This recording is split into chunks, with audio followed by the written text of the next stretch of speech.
Kaveri and Vijay ரொம்பவே பாவம் அப்படின்னு சொல்லி யாரெல்லாம் நினைக்கிறீங்களோ அவங்களாம் வீடியோக்கு லைக் பண்ணிக்கோங்க. ஆமாங்க, அவங்களுக்கான டைம் எனக்கு முடிஞ்சு போச்சு அப்படின்னு சொல்லலாம். அவ்வளோதான். இதுக்கப்புறம் அவங்க மீட் பண்ண முடியுமோ முடியாதோ, இந்த மாதிரி ஒரு டைம் அவங்களுக்கு இதுக்கப்புறம் கிடைக்குமோ கிடைக்காதோ அப்படின்னு சொல்லி தெரியாது. பட் இருக்கிற வரைக்கும் நம்ம ஒற்றுமையா சந்தோஷமா இருப்போம் அப்படின்னு சொல்லி அவங்க முயற்சி பண்றாங்க. ஆனாலும் சில சிக்கல்கள் அவங்களுக்குள்ள இருக்கதான் செய்யுது. ஏன்னா இன்னும் கொஞ்ச நேரம் தான் இருக்குது, அந்த டைம் முடிய போகுது. ஸோ அது அவங்களுக்கு மேலும் வருத்தத்தை ஏற்படுத்துது. என்னடா இப்படியே போய்கிட்டு இருக்குது அப்படின்ற மாதிரி அவங்க ரொம்ப ஃபீல் பண்றாங்க. ஆனா இருந்தாலும் அவங்க ரெண்டு பேர் பிரிவை அவங்களாலே தாங்கிக்க முடியல அப்படின்னு சொல்லலாம். இது ஒன்றும் நிரந்தர பிரிவு கிடையாது, தற்காலிக பிரிவு, சும்மா ஒரு சின்ன பிரிவு அப்படின்னு தான் சொல்லணும். ஆனா அதையே அவங்களால தாங்கிக்க முடியல. ரெண்டு பேரும் ஒருத்தர் மேல் ஒருத்தர் எவ்வளவு அன்பு வச்சிருக்காங்க அப்படின்றத அந்த இடத்துல நம்மளால பார்க்க முடிஞ்சிச்சு அப்படின்னு சொல்லலாம். ஸோ ரெண்டு பேரும் போறதுக்கு முன்னாடி அவங்க ஃபீலிங்ஸ் எல்லாத்தையும் கொட்டி தீர்த்துக்கிறாங்க. நீங்க எதுக்கும் கவலைப்படாதீங்க, எல்லா விஷயமும் நமக்கு சாதகமா நல்லபடியா நடக்கும் அப்படின்ற மாதிரி காவேரியா இருக்கட்டும் விஜயா இருக்கட்டும் ரெண்டு பேரும் ஒருத்தருக்கு ஒருத்தர் ஆறுதல் சொல்லிக்கிறாங்க.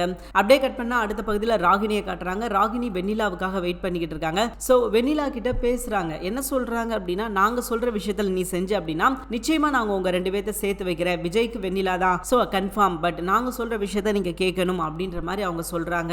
வெண்ணிலா இப்ப எல்லாத்துக்கும் தயாரா இருக்கிறாங்க. எப்படினாவது நம்ம விஜய் சேர்ந்துடணும், விஜய் நம்ம கல்யாணம் முடிச்சுக்கணும் அப்படின்னு சொல்லி வெண்ணிலா ரொம்பவே ஆர்வமா இருக்கிறாங்க. அதுக்காக நான் என்ன வேணா செய்வேன் அப்படின்ற மாதிரி ஒரு எல்லைக்கே போயிட்டாங்கன்னா பாருங்களேன். அந்த அளவுக்கு வெண்ணிலா இவங்க பிரெயின் வாஷ் பண்ணி அப்படியே மாத்தி வச்சிருக்காங்க. போற போக்க பார்த்தா வெண்ணிலாவையும் ஒரு வில்லி மாதிரி மாத்திருவாங்க போல இருக்குது. அந்த மாதிரி தான் அவங்க பண்ணிக்கிட்டு இருக்காங்க. வெண்ணிலாவும் சும்மா சொல்லக்கூடாது, இப்ப முழுசா மாறிட்டாங்க அப்படின்னு தான் சொல்லணும். இவங்க என்ன சொன்னாலும் கேட்கணும், கேட்போம், நமக்காக சில விஷயங்கள் பண்ணுவாங்க அப்படின்ற மாதிரி வெண்ணிலா நம்புறாங்க. அந்த நம்பிக்கையை தான் இவங்க அவங்களுக்கு சாதகமா பயன்படுத்திக்கிட்டு இருக்காங்க. இந்த பிரச்சனை அவங்களை எங்க கொண்டு போய் விட போகுது அப்படின்னு சொல்லி அவங்களுக்கு தெரியல. அவங்க இந்த விஷயங்கள்லாம் தெரிஞ்சு பண்றாங்களா தெரியாம பண்றாங்களா அப்படின்றது கூட அவங்களுக்கு தெரியல. அவங்களை பொறுத்த வரைக்கும் அவங்க என்ன தாட்ல இந்த விஷயங்கள்லாம் பண்றாங்க அப்படின்னா, எப்படியாவது விஜய் நம்ம கூட சேர்ந்துடணும் அப்படின்ற ஒரு கேவலமான ஒரு தாட். விஜய் ரொம்ப ஸ்ட்ராங்கா சொல்லிட்டாரு, இங்க பாரு, உன் வேலை எதுவோ அதை நீ பாரு, எனக்கு இதுக்கப்புறம் வெண்ணிலா தான் முக்கியம், உன்னை நான் எப்பவும் மறந்துட்டேன் அப்படின்னு சொல்லிட்டாரு. அவர் சொல்லியும் பாத்தீங்கன்னா திரும்ப திரும்ப வெண்ணிலா போய் நிக்கிறது, அது அவங்களுக்கு தான் அது பெரிய மன உளைச்சலை ஏற்படுத்துமே தவிர அந்த இடத்துல விஜய்க்கு எந்த ஒரு மன உளைச்சலையும் ஏற்படுத்தாது. இங்க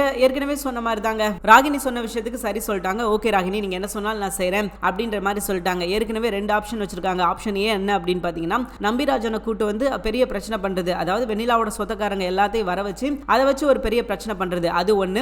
இன்னொன்னு என்ன அப்படின்னு பாத்தீங்கன்னா, ஆப்ஷன் பி, வெண்ணிலாவோட அப்பா அம்மாவை கொலை செஞ்சது விஜய் தான், விஜய் சொல்லுதான் நான் இப்படி செஞ்சேன் அப்படின்ற மாதிரி பசுபதி அன்பரச சொல்றது. சோ இந்த மாதிரி ரெண்டு சம்பவங்கள் தாங்க இருக்குது. இந்த ரெண்டு சம்பவங்கள் தான் இதுக்கப்புறம் முக்கியமா நடக்க போகுது.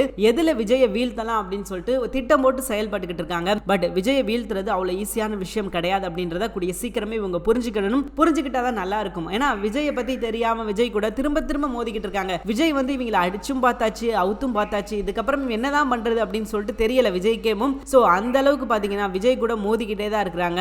இவங்க எல்லாத்துக்கும் ஒரு முடிவு கட்டாம விஜய் வாழ்க்கையில நிம்மதியாவே இருக்க முடியாது அப்படின்றதா நிதர்சனமான உண்மை. பார்க்கலாம் இதுக்கப்புறம் என்ன நடக்குது அப்படின்னு சொல்லிட்டு. தேங்க்யூ ஃபார் வாட்சிங்.